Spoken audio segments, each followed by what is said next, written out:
Hello and welcome back to Let's Talk About Things, or whatever. This is technically Let's Talk About Things, but it's going up on Wednesday because of how things worked out. But regardless, today we're talking about the Grinch Leak.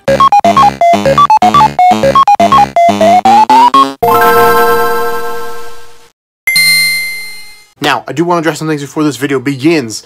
Number one, I apologize for the late upload of this video because today was a busy day. I had to edit 4 other videos because I needed stuff to be done by Halloween and I hadn't had time to work on them, so obviously I had to work on them today, and that's why this video came out so late. I was expecting to have enough time to work on this video and upload it on Thursday, but of course Nintendo has announced that the Super Smash Bros. Direct, the last one, is going to be tomorrow at 10 a.m. So this video needed to be done and uploaded before that comes out.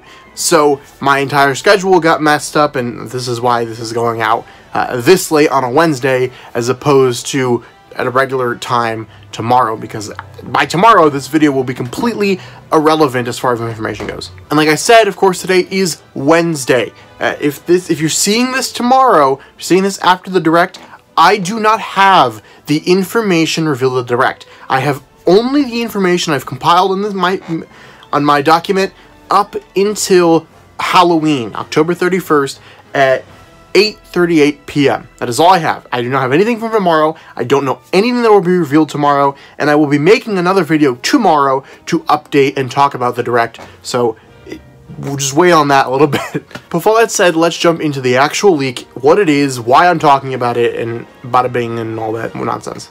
So first, let's start with what is this leak to begin with, for anyone who hasn't talked about this before.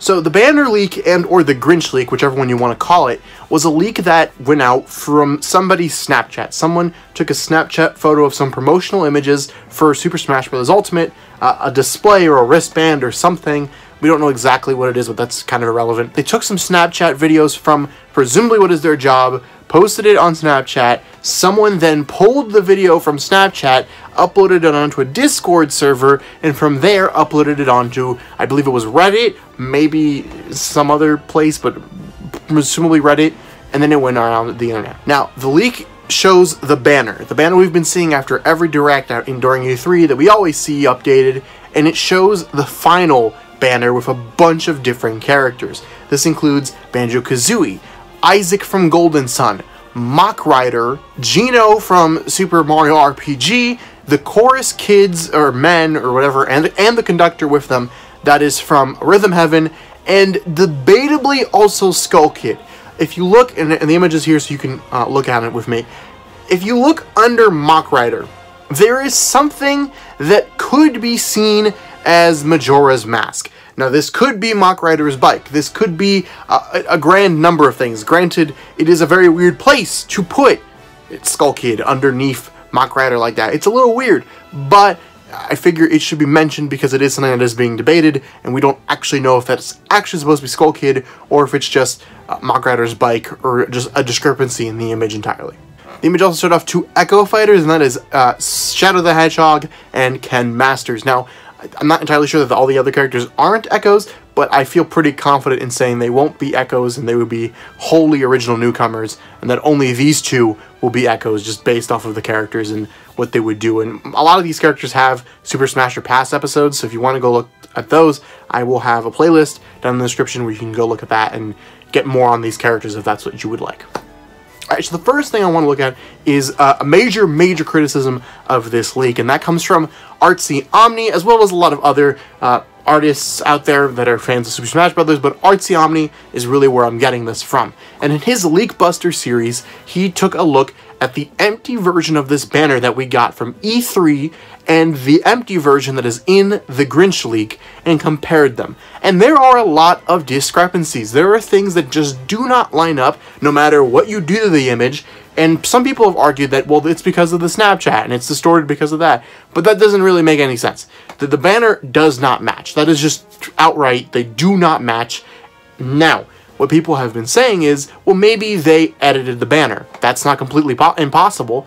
Sure, they could have edited the banner. The banner could have been edited and changed, and Papa Gino's actually has a pretty good theory that, well, what if they started off with the full banner and removed characters, and as they removed characters, they refilled and retouched up the back banner to look nicer, and so it looked like there weren't a bunch of characters missing, so people wouldn't, you know, be skeptical or try to figure out who's supposed to be in there, like, for example. Personally, to me, that doesn't work, and I'll explain why. The reason I don't think it works is because if they had this banner at the very end that they wanted to use, I believe Sakurai and his team would just fix in the new characters. Because here's the thing, and Artsy Omni also talked about this, the characters themselves, each individual portrait, has to be its own separate file or image or whatever that are layered on top of the image, or else they would have to redraw the banner and all of the characters every single time and somehow manage to get them all exactly the same every single time, because so far all of the banners have been consistent. The backgrounds have been consistent, the characters have been consistent. Obviously, movement has been changed from where the characters are to incorporate things like Ridley or King K. Rool or Crom or whatever, blah, blah, blah, but they're all been consistent. So if this is reality, that they kept the first draft, for lack of a better term, of it and are using that now instead of just updating it after they made changes, that seems very strange to me, because that doesn't seem like a Sakurai thing to do. Sakurai and his team, for lack of a better word, are very anal about their game. They do everything down to a T, and yes, his team has made discrepancies, you know, there's been errors in the blog and whatnot, but I don't really think that they would use a previous version. Now, it's possible, absolutely. I'm not going to say 100% here, but I don't think it's a likely thing, and I think that Artsy Omni's point is a very strong one, that I haven't really seen a good evidence to be like, no, that's wrong, yet, at least. It's also important to note that Artsy Omni is not against the leak or anything. He's very much not. He's just trying to figure out and do the same thing that we're all trying to do, because he's trying to look at it neutrally and be like, hey, I'm not trying to add my opinion, but here's what's lining up as far as what I'm seeing, and blah, blah, blah. And I think that's an important thing to remember. Then we need to talk about the Chad Ganondorf leak. And this leak was brought out back in September. It was a random leak on Resetera that no one really paid attention to until the banner started going around. Because the Chad Ganondorf leak talks about the exact same characters as the banner leak. And even in my previous video, I thought that the Chad Ganondorf leaker and the banner leaker must be the same person. Well, I no longer think that. There's just no evidence to that right now, and I don't really think that has anything to do with anything. I think the Chad Ganondorf leak was actually just a very lucky leak. Maybe it had information. It's possible. But I think it was just kind of a lucky thing that happened, and that's it.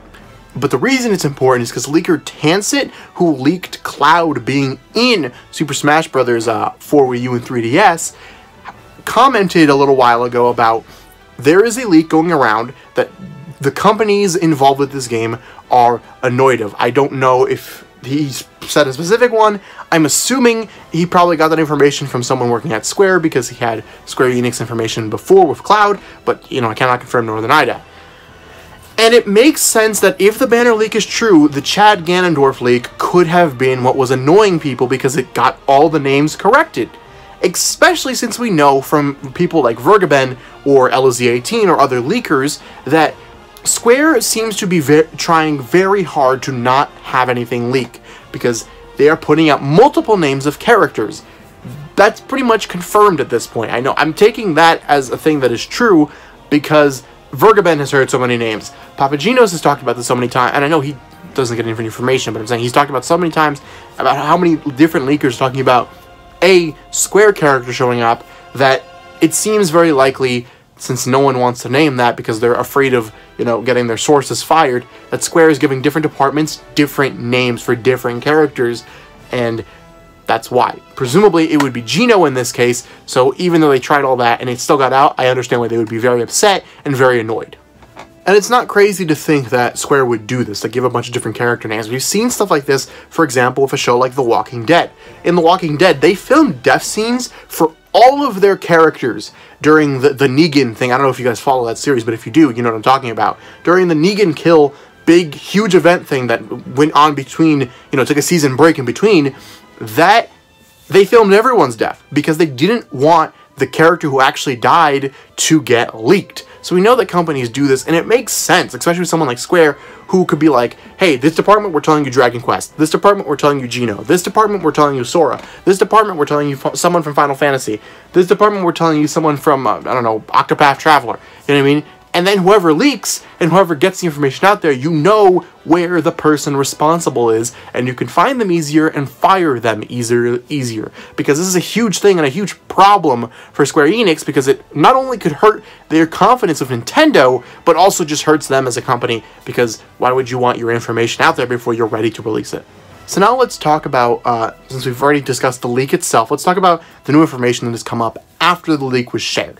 And first I want to bring up a point about Papa Genos. Papa Genos is a Smash YouTuber here. He's huge. He's very, he's grown incredibly well. And he made a video talking about how he had a source who brought him from a different source, so another Papa Genos source, the other source that is feeding this source, the Microsoft source.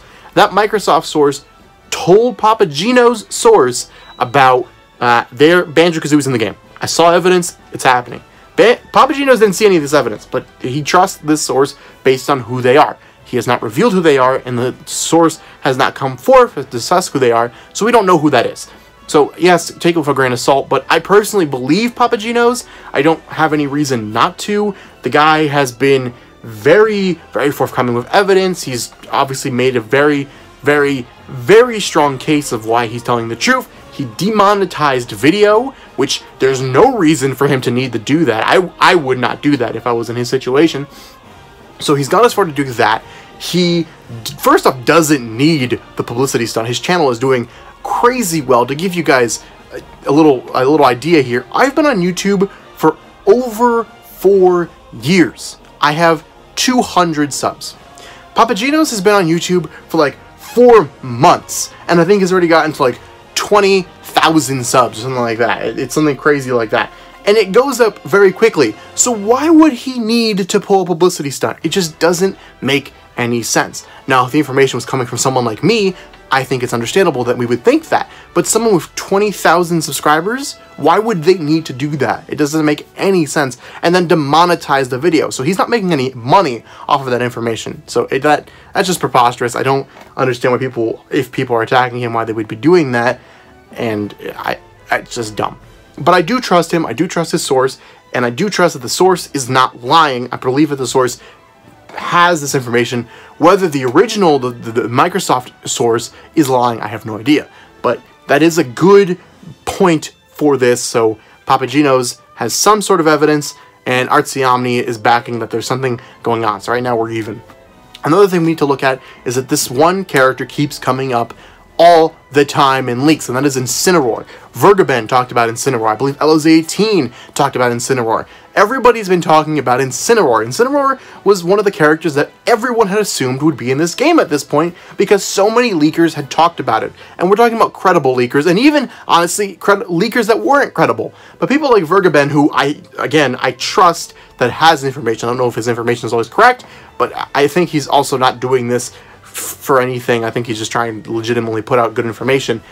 I don't know if he always knows whether his information is good, but But either way, regardless of that, Incineroar was a character that everyone thought was going to be in this game. And Incineroar is completely absent from the banner, which is very strange. Not only that it's Incineroar that's missing, but that there is no new Pokemon whatsoever. And we've discussed this, and I've discussed this with commenters about why that's weird and why I feel that way and blah blah blah, and I don't feel like I need to go into the whole argument again, but I do think it's weird that there's no new Pokemon. I do think it's weird that Incineroar wasn't included, but again, there is sort of a theory going around, and this is made by Papa Genos as well, who kind of could explain why this is happening.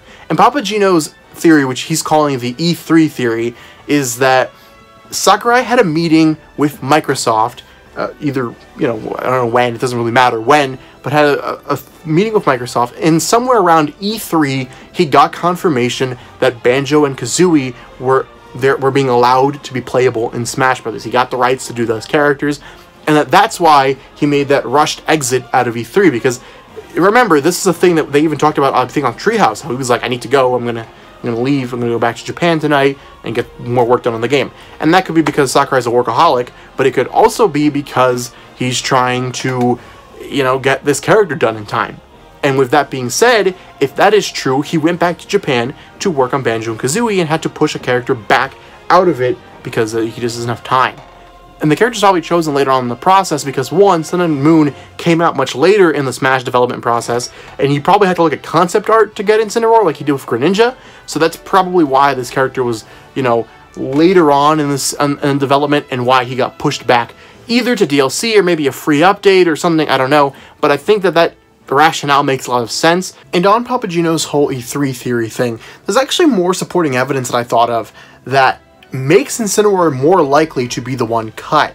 The first is that Pokemon is getting a new game this year, and while you might think that that would be a reason to include a Pokemon, the fact that it's a remake and it's Pokemon Let's Go Eevee and Let's Go Pikachu could actually point to them wanting to hold out on a new Pokemon rep so that Incineroar doesn't overshadow the Gen 1 Pokemon in the game, specifically things like Pikachu, Jigglypuff, Charizard, and the Pokemon Trainer, and Mewtwo, because of course they are the most relevant Pokemon right now due to Let's Go Eevee and Let's Go Pikachu releasing in November before the game is dropped.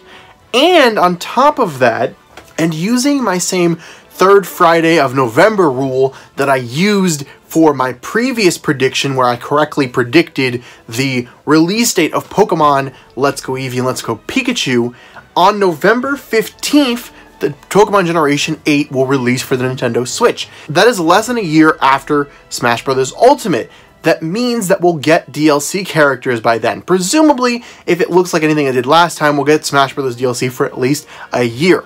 So if we do, that means that the next Pokemon generation is within the DLC range. So they might be cutting Incineroar and holding him back or getting rid of him completely because they want to, one, not overshadow Let's Go, and two, release a Generation 8 starter during the DLC. Because what would be more hype and a better promotional thing for both Pokemon Generation 8 and Super Smash Bros. Ultimate than to have a Generation 8 Pokemon included in the game, possibly even before the release of the actual game. That would be like the most hype inclusion ever in Smash Brothers. So, I mean, well, maybe not like if Banjo-Kazooie's in it or anything, but you guys understand what I mean. So that's actually a really good point to why Incineroar would be cut, and when you look at it like that, it makes a lot of sense. Now, of course, this is all speculation on my part. Even the release date of November 15th is complete and utter speculation. There's no information pointing to that. I'm just using a rule that I've noticed with past Pokemon releases and that I used to predict Let's Go Eevee's release, which, link to that video below if you want to go watch that and toot my own horn, because I got that right months before it happened. Just saying, before we even knew it was Let's Go Eevee, Let's Go Pikachu, I correctly guessed the release date. I'm just saying. There's also the fact that this item here was shown off at some Wendy's, the Wendy's tour, college tour thing that they're doing. This item was shown off, and it's a generic Sprout. It's a very generic item, but it does look like something from Golden Sun, one of the Psi Energy powers from Golden Sun. So, if that is a Golden Sun item, it probably means that Isaac is in the game. Now, it's not 100%. That item could be from Golden Sun and Isaac is just an assist trophy or something. That's entirely possible. But that being there does kind of lend a possibility of Isaac being in. And if Isaac is in, that lends some possibility to the banner being real. I also don't want to sit here and pretend that this is 100% confirmed or anything. I hope I'm not giving that off, because that is not how I feel. Billybo10K made a very good point using the Occam's razor thing. The only thing we need for this to be fake is for the guy who works at the company to be the leaker and have faked the banner. That's it. This company could be working with Nintendo. This company could be making Smash promotional images. This guy could work at that company. Everything else could be true, but the banner itself was a fan-made thing or a leak-made thing to get a publicity stunt or something. It's entirely possible, and I don't think that this is in the realm of things that could not be faked. I think it's very easy for this to be faked. Do I think it makes more sense at this point for this to be real? Probably, but I think there's some sense of bias going on, because look at the characters who are in this banner leak. These are all characters people want. These are all characters people have been talking about, even down to Mach Rider. And it's weird to me that there's seemingly no character that people are annoyed about. I mean, I guess Isabelle to some degree, but even then. But even regardless of that there's none of that. I think people are looking at this leak and seeing characters they like and they want in the game, myself included. I would love to see these characters, and are letting that kind of, you know, dictate their judgment in this sense. And they're saying, well, I want this leak to be true, so it's true. I don't think that's a safe thing to do, and I don't think it's a good thing to be doing. I think we need to look at this objectively and look at all the information and see if it really is true or not, regardless of the characters that are involved. Now, does this leak, when you look at it completely objectively, have a lot of information? Absolutely. I think Papagino's source is a good point to it. I think the company and everything existing is a really, really good point. I think it's a lot of strong evidence there. But I also think the fact that the banner doesn't line up is very strong evidence against it that, like I said, I have not seen anyone be able to bring information to disprove it as of yet.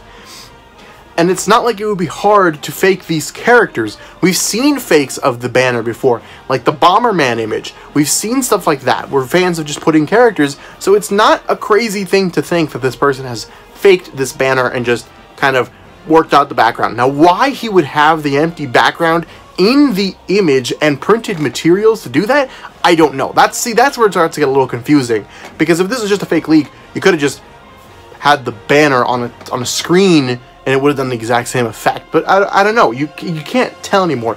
Anyone can make a fake leak. We don't know the extent of what someone will do to make a fake leak. Maybe this guy wants to start a series or something, like maybe he's taking inspiration from Artsy Omni and the Rayman leak, and he wants to start a series, so he's going to be like, it's me, haha, and then everything, you know what I mean? But I don't know. We'll have to wait and see. And I just think it's important that regardless of the fact of whether you are team real or team fake, let's keep it civil between each other. Obviously, in a couple of hours, we'll know whether this is real or not. And I think that the level of negativity and the discourse that has gone around this, and the yelling and the arguments and the shaming of people and the everything that has been going on is pretty terrible. Because to me, when talking about a video game becomes as conflicted and as annoying as talking about politics, it's not fun anymore. There's no point to it anymore. So, like I said, regardless of what side you're on, let's just hear each other out and try to figure out what's going on here, or just wait, because tomorrow we'll know the answer. Now that I've discussed everything, I've talked about all the evidence, I've talked about everything, let's go to my opinion. Where do I stand? And if I'm going to be honest with you, I am 50-50. I am not teetering towards Team Real or Team Fake at this point. I've been on Team Fake, then I was on Team Real, then I went back to Fake, then I went back to Real, and now I'm just in the middle. I don't know. I don't know. There's so much conflicting evidence to me on both sides, and both sides have gotten so many good arguments that the other has not been able to disprove that I have no idea whether or not this is real. And thank God there's a direct tomorrow. When I wake up tomorrow, everything will be solved and we'll be good, and everyone can be happy and enjoy the game again. But guys, hopefully you enjoyed this little wrap-up of the information. I think this is a fun video to make, and I think it's cool to document the Grinch leak, regardless of if it was real or not, because like the Gamatsu leak, this is something that's going to go in Smash Speculation history, and we're going to be talking about for the rest of the time Smash Speculation exists. And I hope this video helped anybody who was seeking information, whether it be during the event, after the direct, years later, I don't know, whenever. If you wanted information on this leak and what it was, here you go. Hopefully this video helped. Remember, tomorrow at 10 a.m. Eastern Standard Time, the little things up here, Nintendo will be having the Direct. It's the final presentation. I will try to make a reaction video to that tomorrow, and then possibly a discussion as well, but we'll see how that goes. I don't know if it's going to be, I'm going to be able to do that, but that's what I'm going to try to do. So guys, remember to like, comment, favorite, subscribe, share this video for friends if they want to know anything about the Grinch leak or just talk about Super Smash Bros. In general, and hopefully I'll see you guys back tomorrow after the Direct so we can talk about what happened. Remember to like, comment, favorite, subscribe, and see you guys next time.